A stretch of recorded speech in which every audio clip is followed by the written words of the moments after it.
আসসালামু আলাইকুম। আমাদের এই যে লাইন এই জায়গাটু এই অংশটুকু কিন্তু আমরা প্লাস্টার করে নিচ্ছি।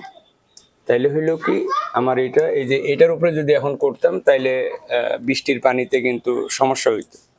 আচ্ছা দ্বিতীয়ত আমরা ওই যে উপরে যা দেখেন এলবো ব্যবহার এটা কিন্তু সামারসিবল লাইন। এই যে সামারসিবল দেখতেছেন এই লাইনটা পরবর্তী কানেক্ট হবে।